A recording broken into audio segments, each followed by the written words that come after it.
Bem-vindos ao JKCast, o podcast de economia, finanças e investimentos, com José Cobori. Sejam todos muito bem-vindos a mais um episódio do JKCast, comigo, José Cobori e Ed Cobori. Tudo bom, Ed? Mais ou menos, né? Coringão perdeu aí essa semana pro Palmeiras, mas vida que segue. Não, mas o Palmeiras não tem mundial também. Beleza? Nosso Corinthians está na frente. E aí, João Pessoa, muito quente?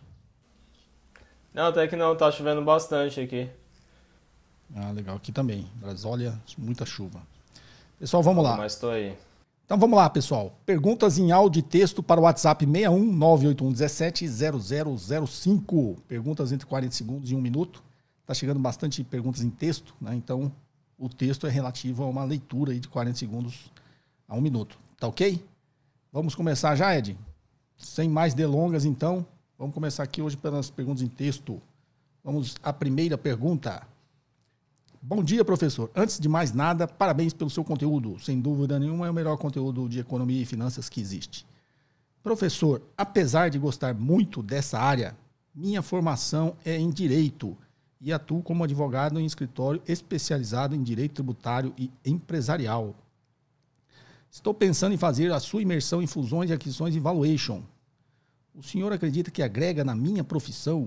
Eu consigo acompanhar a imersão? Desculpe, sei da sua didática para ensinar, mas me parece um tema complexo. Paulo Alexandre, de São Paulo. Então vamos lá. Paulo Alexandre, na realidade, inclusive vários advogados já estão inscritos aqui na imersão, né? Advogados, contadores, porque geralmente são essas profissões que atuam, né, no processo de M&A. O advogado, desde o princípio, né, tem muitos contadores também que são assessores estratégicos e financeiros, né, que é o papel que eu tenho essa experiência há mais de 10 anos, é coordenar e estruturar a operação, que é um papel do assessor financeiro e estratégico, né? Mas os advogados, eles entram desde o início. Então, quando você começa uma operação, o seu cliente, seja ele no sell side, no buy side, ele já tem ali contratado um escritório especializado em M&A, em direito empresarial, direito societário, e esses advogados começam a acompanhar desde o início, porque desde o início o processo é todo documentado, né? Tudo que se negocia, eles são traduzidos nos documentos, então a documentação acompanha todo o processo. Obviamente, uma documentação serve para você se proteger, né? Proteger o seu cliente e garantir, né, que tudo aquilo que foi negociado sob o ponto de vista operacional, econômico, ele seja traduzido nesses documentos, tá? Então, desde o acordo de confidencialidade, né, o NDA, na realidade quem prepara é um advogado, né, o Infomemo, o advogado sempre vai ter que, por mais operacional e econômico que ele seja, o advogado tem que dar a sua revisão, né, uma carta de intenções, um memorando de entendimentos, né, a parte do diligence, aí é eles mesmos que entram fortemente, né, os advogados e os escritórios aí de auditoria, né, de contabilidade e financeiro, que é a due diligence das Big Four, né? A Ernst Young, a Price, a Deloitte, a KPMG. Então esse time está sempre ali e finalmente, principalmente, né, nos acordos finais, as assinaturas, as negociações do que foi encontrado na due diligence e as assinaturas dos acordos finais, que é o SPA, né, que é o contrato de compra e venda. Então, o advogado ele acompanha todo o processo, né? Os advogados que atuam em direito empresarial, Paulo Alexandre, eles costumam, na realidade, se especializar, né, sob o ponto de vista das finanças, tá? Eu, inclusive, acho que eu já comentei aqui, eu dava essa disciplina, né, de fusões e aquisições no MBA de finanças e no MBA executivo, que é o de gestão de negócios. E aí, o pessoal do LLM em direito empresarial, eles pediram para que mudasse a disciplina de fusões e aquisições sob o ponto de vista jurídico, do ponto de vista econômico, porque eles achavam que aquilo ali ia agregar bastante. E é uma verdade, tá? Tem muitos advogados que fazem isso.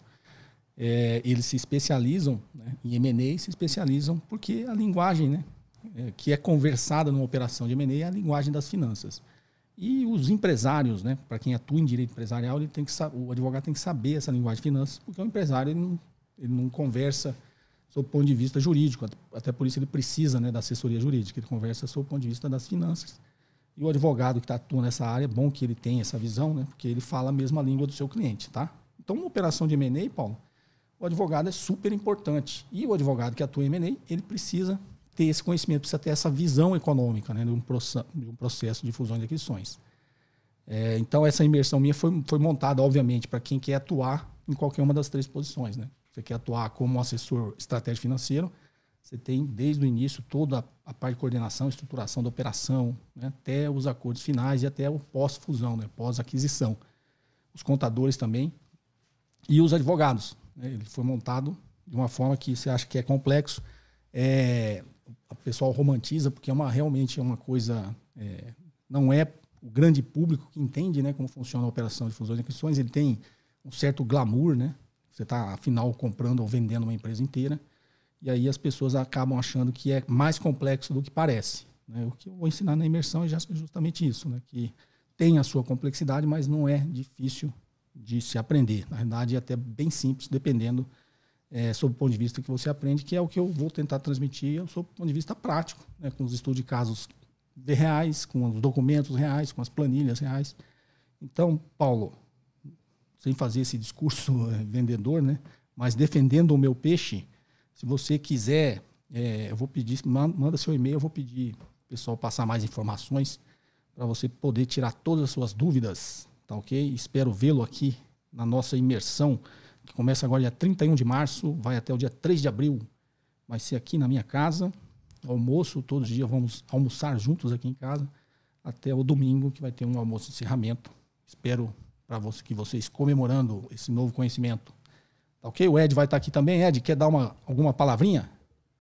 Não, só lembrei aqui, né, que teve um seriado aí que eu fui meio fanático, inclusive terminei recentemente, né, tem 9 temporadas, que é o Suits, tem no Netflix, tem vários episódios, né, que eles fazem justamente essa parte de assessoria jurídica, né, para os empresários lá que estão fazendo uma fusão e aquisição, né, seja lá do lado do buy side ou do sell side. Então é até interessante, né, que lá você vê o papel do advogado fazendo essas intermediações na hora que o cliente dele, né, precisa fazer aí alguma reorganização societária.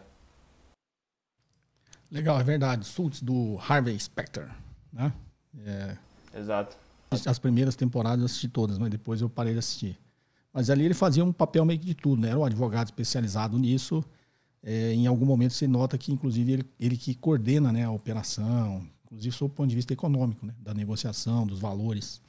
É um seriado mesmo legal para quem está nessa área aí. Beleza? Vamos à próxima. Olá, mestre. Aqui quem fala é Paulo de Salvador. Na bolsa existe uma divisão entre papéis blue chips e small caps. Só existe essa divisão ou existem empresas que não se encaixam nessa divisão? Forte abraço.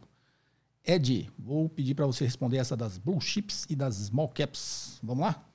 Vamos lá, Paulo. Então, até onde eu sei, não existe uma categoria oficial, né, dessa divisão. O próprio mercado, os investidores, os analistas, eles fazem essa separação em grupos, em classes. E o principal deles é justamente esse que você falou, né, que são as blue chips e as small caps. Então, para traduzir aí o que são elas, né, blue chips são as fichas azuis e as small caps são as empresas de pequena capitalização, né, aquelas empresas menores.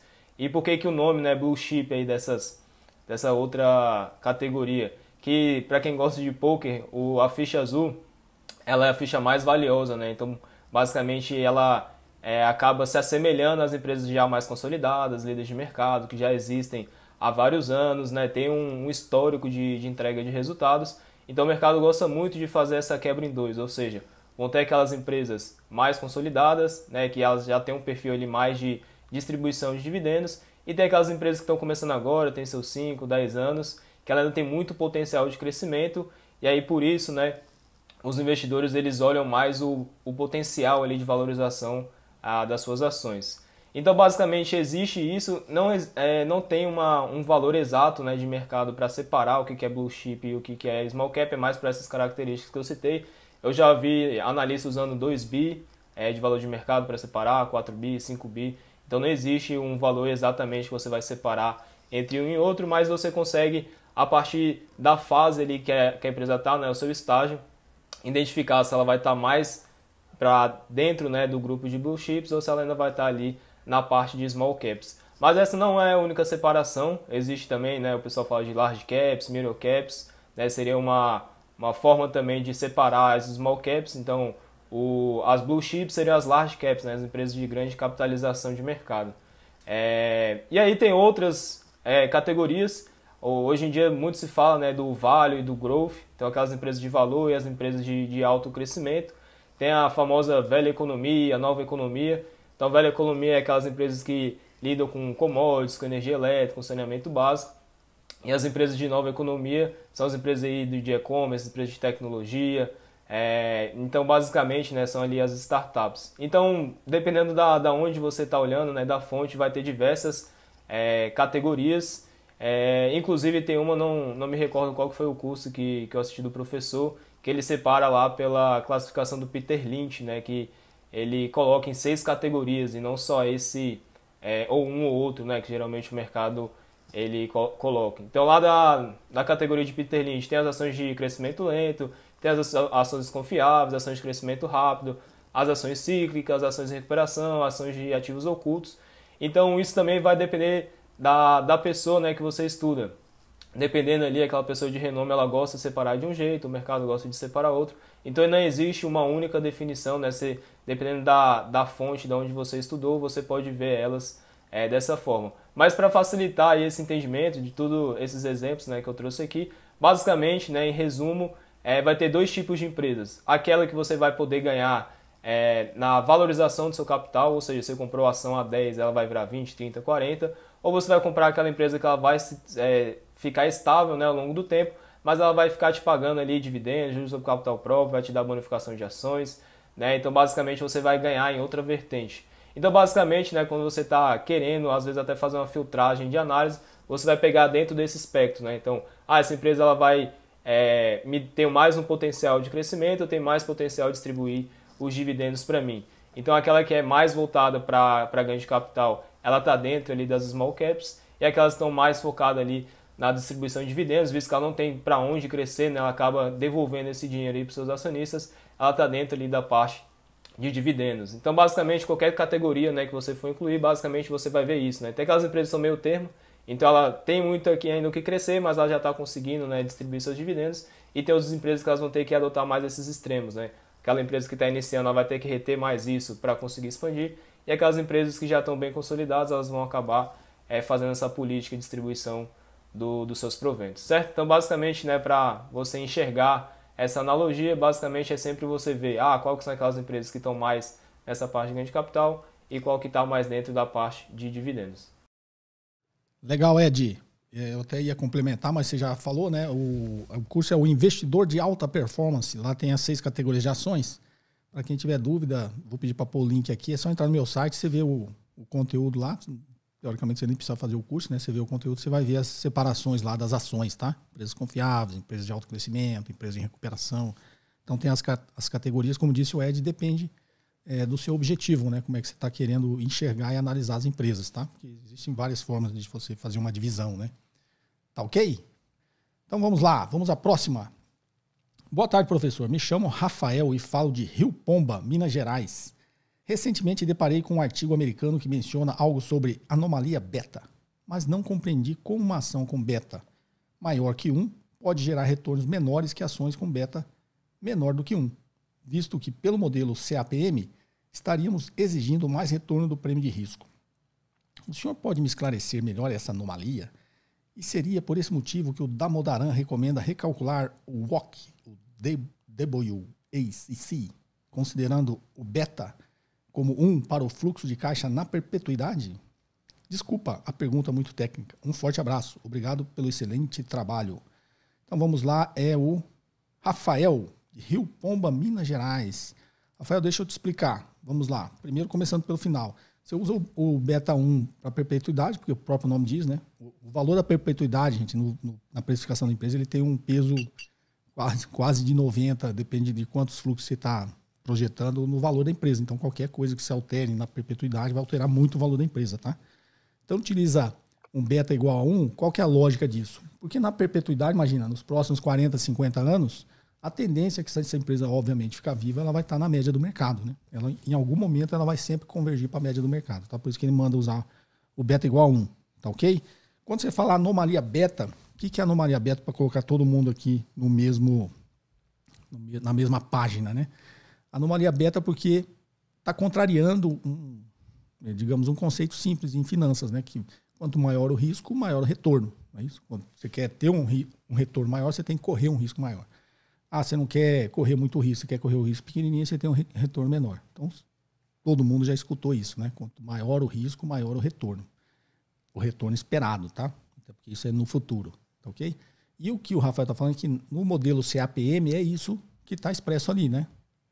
O retorno esperado de um ativo é o retorno de risco mais o beta do ativo vezes o prêmio de risco do mercado. Então, o beta, ele está traduzindo isso, tá? Quanto maior o beta, porque o ativo é mais arriscado, então ele vai ter que dar um retorno maior, né? Se colocar tudo na fórmula, é isso que está dizendo, tá ok? A anomalia beta, na realidade, está dizendo quando acontece, na realidade, quando acontece, não. Se você pegar o retorno histórico de todas as ações, você vai ver que a grande maioria está dizendo o contrário, tá? Por quê? Porque o retorno dos betas menores está sendo maior do que o retorno dos betas maiores, tá? Então, se um beta é muito alto, quer dizer, quanto maior o beta, maior o risco, tá? Então, quando o beta está, eu estou falando sempre de beta estatístico, tá? Quando o beta estatístico é maior, o retorno deveria ser maior, mas na realidade ele está sendo menor. E quando o beta estatístico é menor, o retorno deveria ser menor, na realidade está sendo maior, tá? Então, isso é uma anomalia. Por que isso acontece? Primeiro que é estatístico, tá? Estatística é dados passados. Você está pegando uma série passada e está plotando lá e achando um beta. As empresas, o mercado e a economia muda constantemente, tá? Então aquilo não expressa muito o que você está olhando, inclusive quando você usa, né, o fluxo de caixa na perpetuidade. Por isso talvez o Damodaran ajustou tudo para 1. Né? Então você vai projetar uma empresa com crescimento nos próximos 3 anos só, vai ter um pouco impacto esse beta estatístico que você está usando. Tá? Mas por final eu falo porque ninguém usa o beta estatístico. Tá ok? Então quando você pega o retorno passado, por quê? Porque as empresas mudam.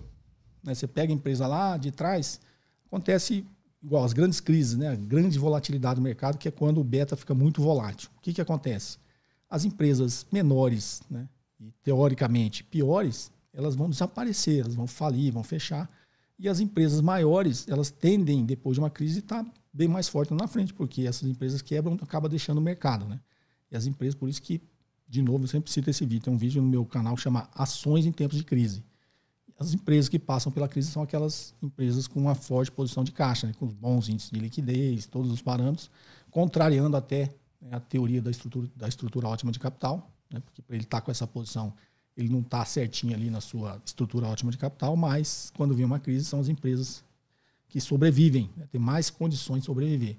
Então, isso aí também altera, isso distorce o resultado quando você olha uma série muito longa, né, porque a empresa, digamos, você está olhando a das empresas com os betas menores, que são as empresas teoricamente maiores, mais estáveis, né? Mais confiáveis, mais maduras. Então ela tem um beta menor. Quando vem uma grande volatilidade de uma crise, a tendência é que ela continue depois da crise. E as que tinham um beta maior, que são as empresas pequenas, talvez piores, numa crise são as empresas que quebram. Né? Então quando você pega toda essa gama de dados, informações, bate no notificador lá e tira o resultado de uma pesquisa, você vai ver que as empresas com beta menor tiveram um retorno maior. É isso que está dizendo a anomalia beta. Não sei se ficou muito complicado, porque realmente é muito técnica essa pergunta.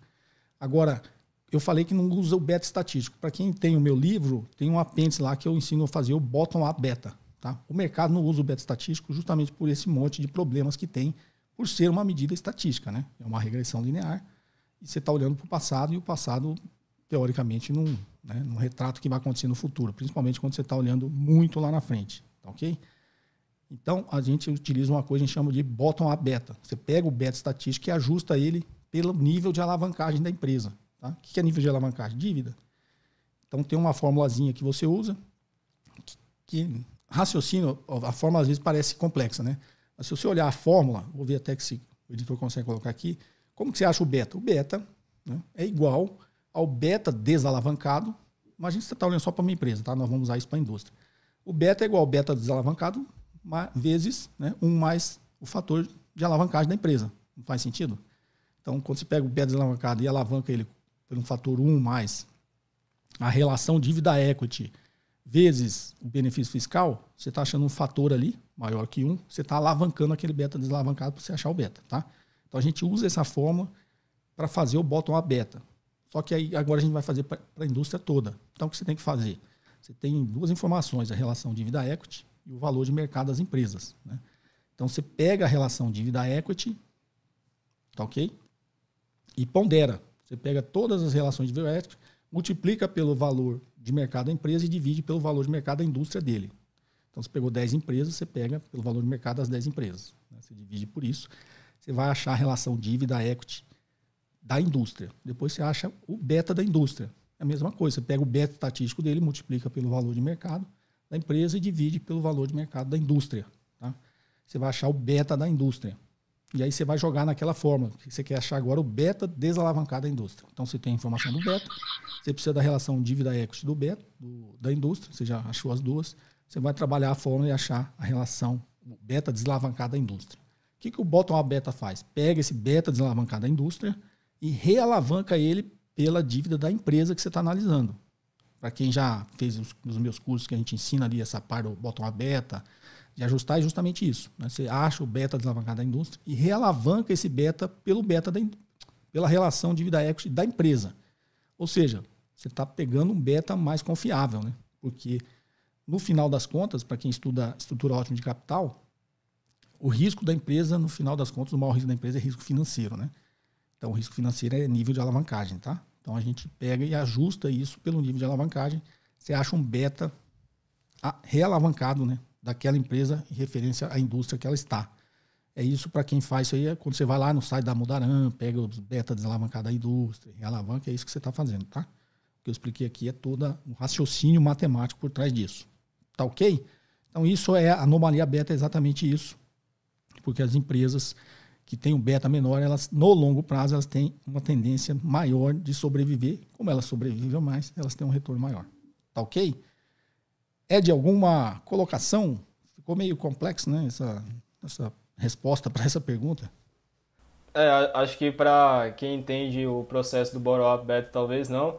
Mas acho que o que dá talvez para resumir, né, que o beta ele é a oscilação daquela empresa frente ao mercado. Então não necessariamente aquela empresa que se mexe mais, ela vai dar mais retorno, né? Porque se você for pegar o CAPM e utilizar o beta estatístico, nada mais é do que isso, né?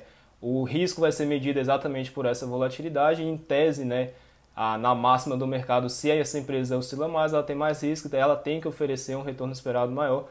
Mas como o professor falou, né, historicamente isso não é isso que acontece. E vai depender também o intervalo que você utilizou para esse beta, né? Se você usou 1 ano, 5 anos, 3 anos para trás, isso também vai trazer uma certa anomalia, porque você está olhando os dados passados, dependendo desse intervalo que você está utilizando, já é um retrato não tão realista assim da empresa, né, como ela está hoje em dia. Então, na hora que você vai ver o retorno de hoje até um determinado prazo, né, ele não vai ser compatível aí do quanto ele deveria ser. Legal, é isso mesmo, Ed.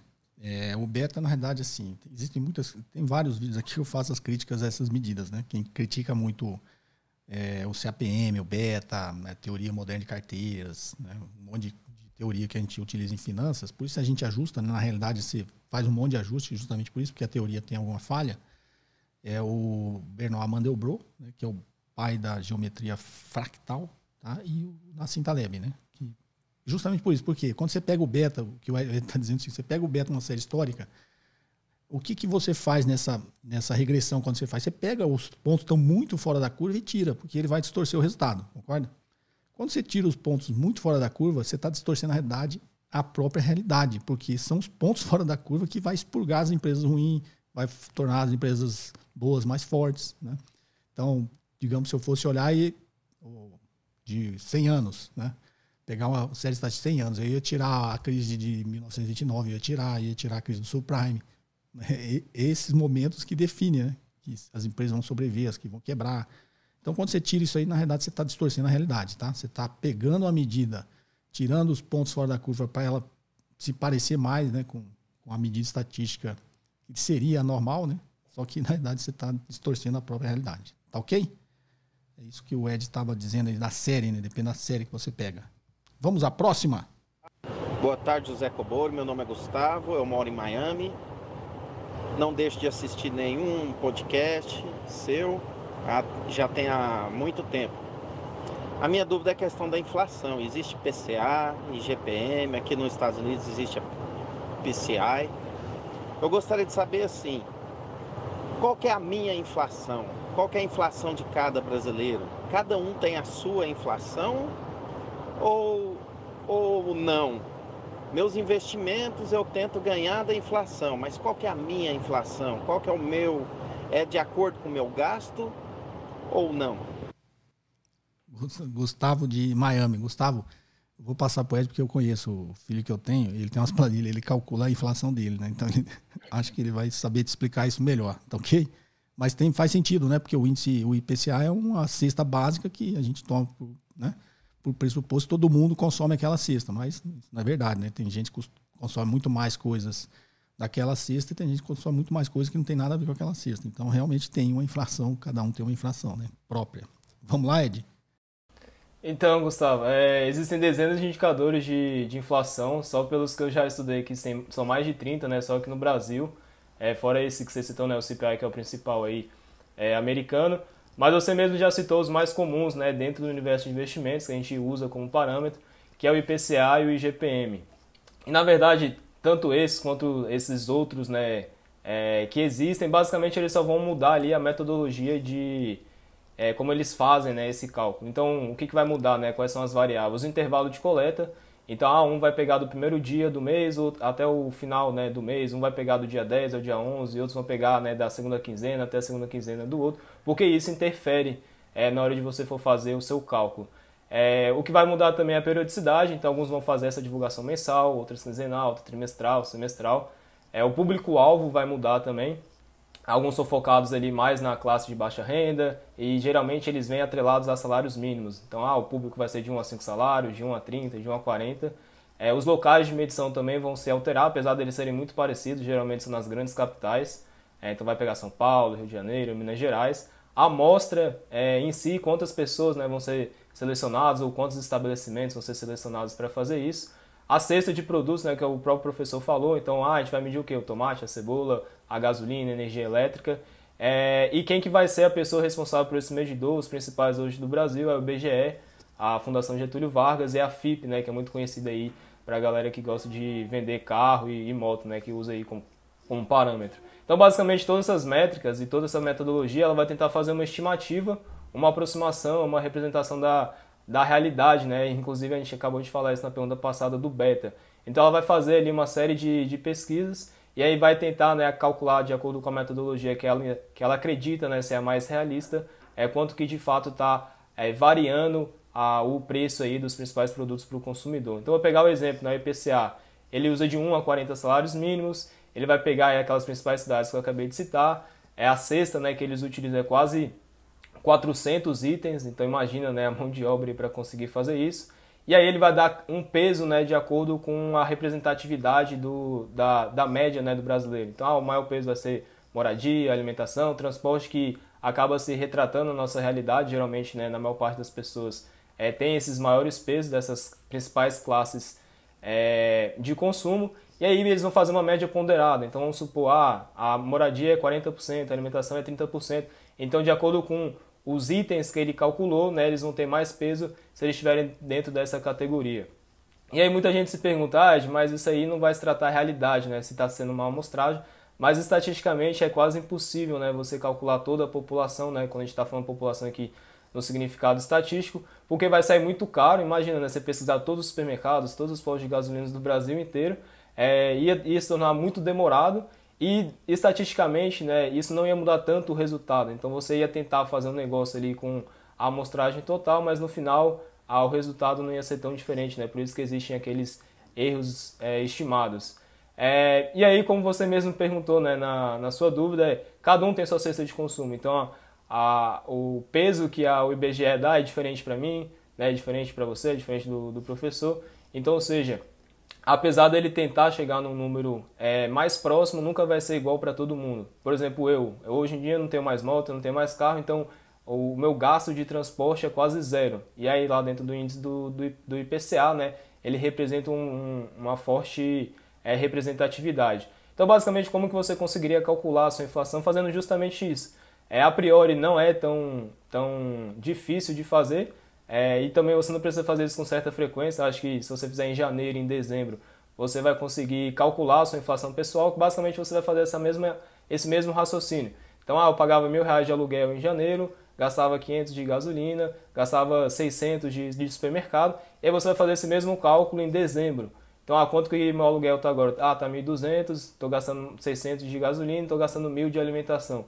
Então, ou seja, a sua inflação vai ser justamente isso, você fazer uma média ponderada de acordo com os seus maiores consumos e quanto eles oscilaram, né, de um tempo para outro. Qual que é a desvantagem de você fazer isso? Primeiro, que muita gente não tem paciência ou não sabe, né, quanto de fato vai gastar. E aqui a ideia, né, o professor falou que eu faço a minha própria, eu não faço milimetricamente igual o IPCA, né, o IBGE ir lá, ver o tomate, a cebola, não. Eu pego no meu contexto geral, quanto que eu gasto em média aqui de lazer, quanto que eu gasto em média de supermercado, e aí lá no final do ano eu vejo, né, se isso aumentou ou diminuiu, e aí você consegue de fato calcular a sua inflação pessoal. Né? Então basicamente, em janeiro eu gastava 5 mil para viver, e em dezembro eu estou gastando 10 mil para viver, ou seja, a sua inflação dobrou, né? Agora, para você ter o mesmo poder de compra, para você ter a mesma qualidade de vida, você está precisando do dobro do que você precisava no começo do ano.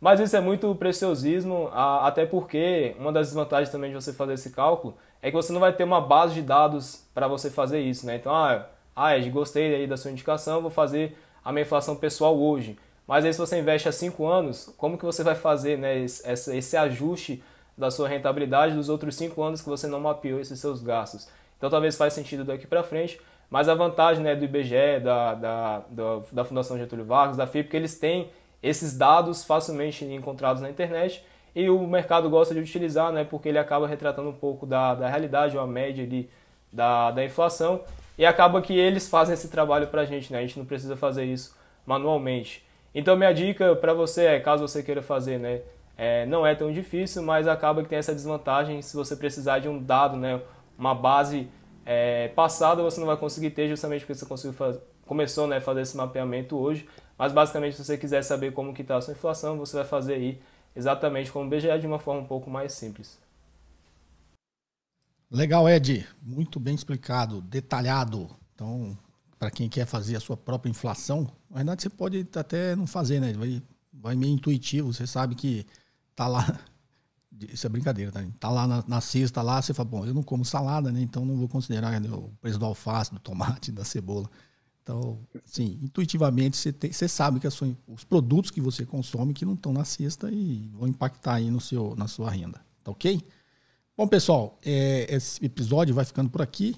O pessoal tá mandando muita pergunta, assim, pedindo dicas, recomendações. Então a equipe nem passa para mim, tá, pessoal? Só porque a gente está aqui passando conhecimento que serve para a maioria das pessoas. Então tem muita pergunta específica.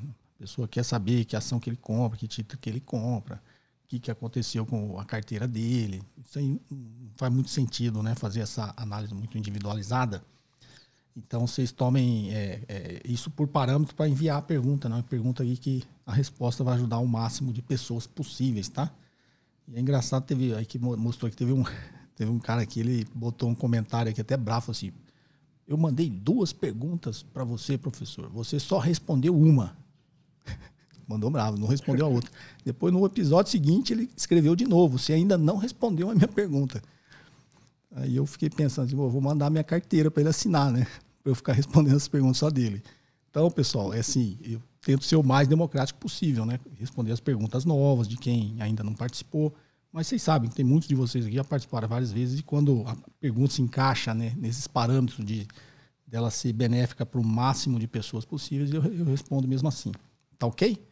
Então vamos lá, perguntas em áudio e texto para o WhatsApp 61 981 17 0005. Pessoal, o link aqui embaixo na descrição do vídeo para inscrição, para quem quiser fazer a imersão presencial em fusões, aquisições e valuation. Tá ok? Ed, algumas palavras finais? Não, só ansioso aí para chegar em Brasília. E é isso. Daqui 2 semanas estou aí. Chegar em Brasília e comer o churrasco do seu pai. Que é um bom churrasqueiro. Eu não faço sushi, mas faço churrasco. Beleza? Vou tentar fazer sushi aí dessa vez. Tava tentando fazer aqui em casa. Então tá joia. Então é isso aí, pessoal. Um forte abraço e até o próximo episódio. Você ouviu mais um episódio de JK Cast, o podcast de economia, finanças e investimentos com José Cobori.